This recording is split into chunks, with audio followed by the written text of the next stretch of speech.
Ngayong araw mga ate, meron nga ako ditong isang malaking bangus at 3 malalaking pusi. May naisip nga akong masarap na luto dito, kaya naman eto agad na ako naggayat ng kalamansi na kasing asim ng kilikili ko. At ito nga mga pusit mga ate ay malinis na to, kaya naman nilagay ko na dito sa isang lagayan at pinisaan ko na netong mga hiniwa kong kalamansi. Pagkatapos naglagay lang ako dyan ng oyster sauce, toyo, pampalasa at pamintang duwog-duwog. Bali nilamas ko nga lang ito ng maigi para kumapit yung mga pampalasang inilagay natin. Imamarinate ko na rin itong mga ate ng mga ilang minuto lang. Pagkatapos itong isang pirasong bangus nating malaki, eto't ididibone ko naman. Masarap kasing kumain ng bangus kapag wala na ngang tinik. Ayoko na nga rin kasing mahirapan yung mga kasama ko sa bahay, kaya naman dinidibone ko nga ito kapag bangus yung ulam namin. Para pag kumain kami, subo na lang sila ng subo. Ito nga pala yung dati kong trabaho mga ate bago ako mapasok dito sa pagsa-social media. Sa pagkakatanda ko nga mga ate, 6 years din yung tinagal ko sa pagdidibone. At grabe yung mga daliri ko nun, hindi nyo makikilala dahil puro kalyo. Masakit kasi itong forceps sa daliri mga ate kapag matagal na. Lalo kapag makunat yung mga bangus. Bali dito sa mga tinuturo kong guhit na yan mga ate, nandiyan nga yung mga tinik ng bangus. Kaya kapag nakabisado nyo yan, hindi na kayo matitinik niyan. Sa tuwing nagdidibone nga ako ng bangus mga ate, naaalala ko tuloy nung nagtatrabaho pa ako. Hindi lang kasi isang pirasong bangus yung dinidibone ko nun, kundi daan. Tapos inaabot pa ako nun ng napakahabang oras. Grabe, sobrang hirap, naiiyak talaga ako nun. At ngayon kapag naaalala ko, nasasabi ko na lang nalalagpasan ko yung mga panahong yon. At nagpapasalamat nga din ako na naranasan ko yung ganung sitwasyon. Dahil dun tumibay tayo. At alam nga natin nakakayanin natin lahat dahil naranasan na natin yung hirap. Pero dati mga ate, akala ko doon na nga lang ako. Pero iba talaga pag si Lord na yung kumilos. Kaya magtitiwala ka lang lagi sa Kanya. Bali dito nga pala mga ate, naghihiwa na nga pala tayo dyan ng sibuyas. Yung hiniwa ko naman kanina ay itlog na pula. Balik na tayo dito sa ginagawa natin. Wag na tayo magkwento, baka mamaya magkaiyakan pa tayo. After kong mahiwa yung sibuyas, inihalo ko na nga dito sa itlog na pula. Bali gagamit din tayo dito ng medyo maraming kamatis. At buti na nga lang, mura na nga yung kamatis ngayon dito sa amin. Nung nakaraan kasi grabe, napakamahal. Parang yung pagmamahal ko sa'yo. Huy! Eme! Walang ganon!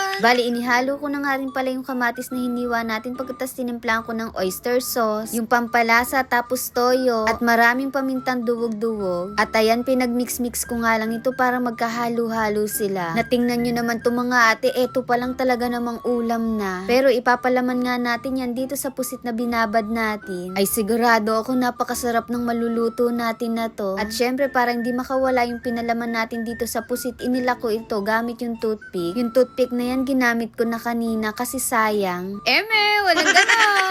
Nang matapos ko nang mapalamanan yung mga pusit, eto't naglatag naman ako dito ng foil dahil dito ko naman ilalagay itong bangus. At syempre mga ate, papalamanan nga din natin ito. Ito nga lahat ng pampalaman na ginawa natin mga ate, inilagay ko na, kaya ayan, lubong-lubong nga yung bangus natin. Abay, busog na busog nga siya mga ate. Bali ayan, sinicured ko nga lang siya dito sa foil para hindi na makatakas. At after nun, pumanik na nga ako dito sa terrace namin para naman makapagparingas na ng uling. At yes, tama po kayo mga ate, iihawin nga natin sila. Syempre, alangan ilaga natin yan, pang ihaw yung ginawa natin. Sabi kasi nila tatay, namimiss na nga raw niya yung inihaw, kaya naman eto na nga lang yung naisip kong lutuin dito. At tingnan nyo naman itong mga pusit natin, grabe, ang tataba, ang sarap niya. Bali yung pinupunas ko na yan mga ate, yung natirang pang marinate natin sa mga pusit, nilagyan ko lang ng mantika. At grabe, kung maamoy nyo lang ito, napakabango talaga. Mga 15 minutes ko nga lang inihaw itong mga pusit dahil mahirap na baka masobrahan maging goma. Nung okay na yun, ginilitan ko lang, pagkatapos ayan, hinango ko na rin. Tingnan nyo naman yung itsura mga ate, kulay palang nakakagutom na. At pamaya-maya lang din, eto hinango ko na nga rin itong bangus natin. Nagawa ko na nga rin si ate Kat nyo dyan ng sausawan namin. So eto na nga pala yung pananghalian natin mga ate. Inastas ko na nga kagad itong tiyan ng bangus dahil iyan yung paborito ko.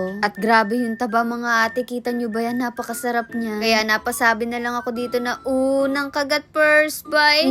Ang sarap. Next naman natin itong pusit. Ay grabe mga ate, ang lambot at walang langsa. Ang sarap nga din ang nagawa nating palaman dito. Itong ang taba ng bangus mga ate, para siyang gelatin. Tapos napakalinamnam. Itong ang si ate Kat nyo, nagustuhan nga rin ito. At syempre mga ate, kasabay din namin dito si tatay. Baka kasi mamaya hanapin na naman nung iba dyan. Nung una nga ayaw ni ate Kat nyo nung pusit, pero nung natikman niya na, grabe, ang sarap daw pala. At ayun lang, bye bye!